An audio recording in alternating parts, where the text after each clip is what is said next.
जय माता दी। आप सभी का आपके अपने YouTube चैनल में बहुत बहुत स्वागत है। आइए आज सुनते हैं आमलकी एकादशी व्रत की कथा। आमलकी एकादशी का व्रत यह हर वर्ष फाल्गुन माह के शुक्ल पक्ष की एकादशी तिथि के दिन किया जाता है। इसे रंगभरी एकादशी, आमला एकादशी आदि नामों से भी जाना जाता है। पद्म पुराण के अनुसार आमलकी एकादशी व्रत करने से तीर्थ स्थानों जितना पुण्य फलों की प्राप्ति होती है।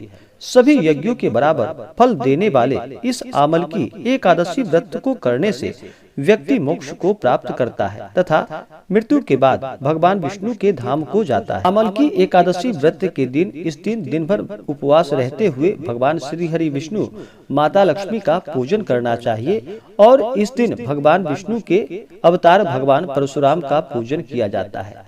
आमलकी एकादशी व्रत के दिन इस दिन आमला वृक्ष के नीचे बैठ करके भगवान का पूरे विधि विधान के साथ पूजन करना चाहिए और इस दिन आमला भगवान विष्णु को अर्पित भी करनी चाहिए और आमला वृक्ष का पूजन करना चाहिए। आमले वृक्ष को पीपल के समान ही पूजनीय माना गया है। आमले वृक्ष में सभी देवताओं का वास माना गया है। इस दिन पूरे विधि विधान के साथ भगवान का दिन भर उपवास रहते हुए पूजन करना चाहिए।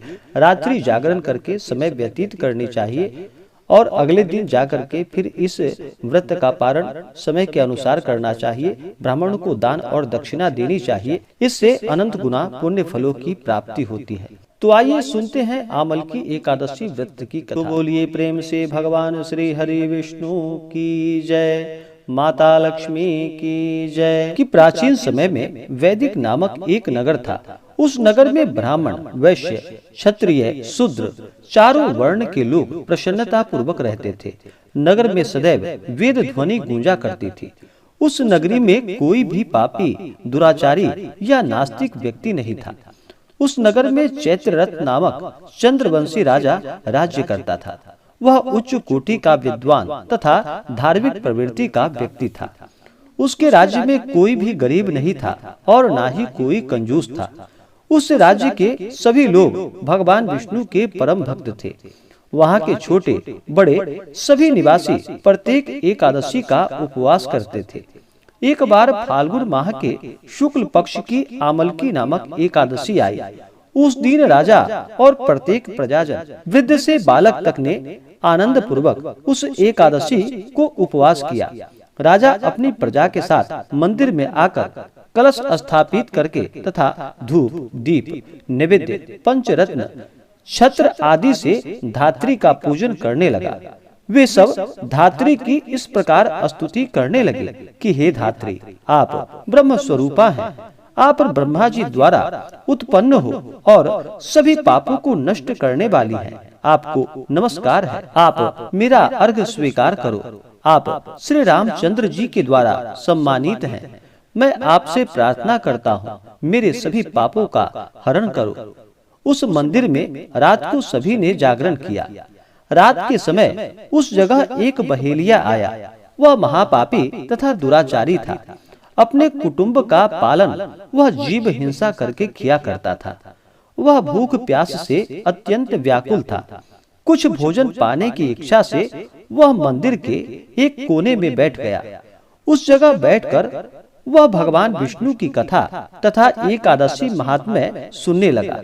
इस प्रकार उस बहेलिया ने सारी रात अन्य लोगों के साथ जागरण कर व्यतीत की और प्रातः काल सभी लोग अपने अपने निवास स्थान को चले गए। इस प्रकार वह बहेलिया भी अपने घर चला गया और वहां जाकर भोजन किया। कुछ समय बीत जाने के पश्चात उस बहेलिये की मृत्यु हो गई। उसने जीव हिंसा की थी। इस कारण हालांकि वह घोर नरक का भागी था, परंतु उस दिन आमलकी एकादशी का व्रत तथा जागरण के प्रभाव से उसने राजा विदुरथ के यहाँ जन्म लिया। उसका नाम वसुरथ रखा गया। बड़ा होने पर वह चतुरंगिनी सेना सहित तथा धन्य धान्य से युक्त होकर 10 सहस्त्र ग्रामों का संचालन करने लगा। वह तेज में सूर्य के समान, कांति में चंद्रमा के समान, वीरता में भगवान विष्णु के समान तथा क्षमा में पृथ्वी के समान था। वह अत्यंत धार्मिक, सत्यवादी, कर्मवीर और विष्णु भक्त था। वह प्रजा का समान भाव से पालन किया करता था। दान देना उसका नित्य कर्म था। एक बार राजा वसुरथ शिकार खेलने के लिए गया। देव योग से वन में वह रास्ता भटक गया और दिशा का ज्ञान न होने के कारण उसी वन में एक वृक्ष के नीचे सो गया। कुछ समय पश्चात पहाड़ी डाकू वहां पर आए और राजा को अकेला देखकर मारो मारो चिल्लाते हुए राजा वसुरथ की ओर दौड़ पड़े। वह डाकू कहने लगा कि इस दुष्ट राजा ने हमारे माता पिता, पुत्र पौत्र आदि समस्त संबंधियों को मारा है तथा देश से निकाला दिया है। अब हमें इसे मारकर अपने अपमान का बदला लेना चाहिए। इतना कहकर वे डाकू राजा को मारने लगे और उस पर अस्त्र शस्त्र से प्रहार करने लगे। उन डाकुओं के अस्त्र शस्त्र राजा के शरीर पर लगते ही नष्ट हो जाते थे और राजा को पुष्पों के समान प्रतीत होते थे। कुछ देर के बाद प्रभु इच्छा से उन डाकुओं के अस्त्र शस्त्र उन्हीं पर प्रहार करने लगे, जिससे वे सभी मूर्छित हो गए। उसी समय राजा के शरीर से एक दिव्य देवी प्रकट हुई। वह देवी अत्यंत सुंदरी थी तथा सुंदर वस्त्रों तथा आभूषणों से अलंकृत थी। उसकी भ्रिकुटी टेढ़ी, उसकी आंखों से क्रोध की भीषण लपटें निकल रही थी। उस समय वह काल के समान प्रतीत हो रही थी। उसने देखते ही देखते उन डाकुओं का समूल नष्ट कर दिया। नींद से जागने पर राजा ने वहां अनेक डाकुओं को मृत देखा। वह सोचने लगा, किसने इन्हें मारा है? इस वन में कौन मेरा हितैषी रहता है? राजा वसुरथ ऐसा विचार कर ही रहा था कि तभी आकाशवाणी हुई कि हे राजन, इस संसार में भगवान विष्णु के अतिरिक्त तेरी रक्षा कौन कर सकता है?